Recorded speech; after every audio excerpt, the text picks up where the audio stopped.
Hello guys, let's welcome our channel Tarun B Kannadiga. ಇವತ್ತು ನಾವು ವಿರಾಟ್ ಕೊಹ್ಲಿ ಅವರ ವೈಯಕ್ತಿಕ ಜೀವನ ಮತ್ತು ಅವರ ಕುಟುಂಬದವರ ಬಗ್ಗೆ ಹಲವು ಮಾಹಿತಿಗಳನ್ನು ತಿಳಿದುಕೊಳ್ಳುತ್ತಾ ಹೋಗೋಣ. ವಿರಾಟ್ ಕೊಹ್ಲಿ ಅವರು ನವೆಂಬರ್ 5, 1988ರಂದು ದೆಹಲಿಯಲ್ಲಿ ಜನಿಸುತ್ತಾರೆ. ವಿರಾಟ್ ಕೊಹ್ಲಿ ಅವರಿಗೆ ಒಂದು ಅಡ್ಡ ಹೆಸರು ಕೂಡ ಇದೆ, ಅದೇನೆಂದರೆ ಜೇಗು.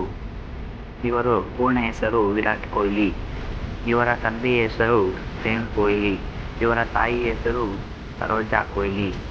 ವಿರಾಟ್ ಕೊಹ್ಲಿಗೆ ವಿಕಾಸ್ ಎಂಬ ಅಣ್ಣ ಕೂಡ ಇದ್ದಾನೆ. ಭಾವನಾ ಎಂಬ ಅಕ್ಕ ಇದ್ದಾರೆ. ವಿರಾಟ್ ತಂದೆ ಪ್ರೇಮ್ ವಕೀಲರಾಗಿದ್ದರು ಮತ್ತು ಡಿಸೆಂಬರ್ 19, 2006ರಂದು ಮರಣ ಹೊಂದಿದರು. 25 ಡಿಸೆಂಬರ್ 1917ರಂದು ನಟಿ ಅನುಷ್ಕಾ ಶರ್ಮಾರನ್ನು ವಿವಾಹವಾದರು. ವಿರಾಟ್ ಕೊಹ್ಲಿ ಅವರು ಕೆಲವು ಸ್ಫೂರ್ತಿದಾಯಕ ವಿಚಾರಗಳನ್ನು ಪಾಲನೆ ಮಾಡುತ್ತಿದ್ದರು. ಯಾವಾಗಲೂ ಆತ್ಮವಿಶ್ವಾಸ ಮತ್ತು ಕಠಿಣ ಪರಿಶ್ರಮದಿಂದ ಯಶಸ್ಸನ್ನು ಗಳಿಸಬಹುದು.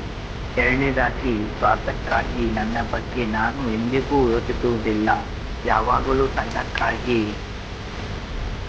ಆಡುತ್ತೇನೆ. ಮೂರನೇದಾಗಿ, ನಿಮ್ಮಲ್ಲಿ ಪ್ರತಿಭೆ ಇದೆಯೋ ಇಲ್ಲವೋ, ನೀವು ಕಷ್ಟಪಟ್ಟು ಕೆಲಸ ಮಾಡಬೇಕು. ಕೇವಲ ಪ್ರತಿಭಾವಂತರು ಏನನ್ನೂ ಮಾಡುವುದಿಲ್ಲ ಎಂದು ಒಂದು ಇಂಟರ್ವ್ಯೂಯಲ್ಲಿ ಈ ಮಾತನ್ನು ಹೇಳಿದ್ದಾರೆ.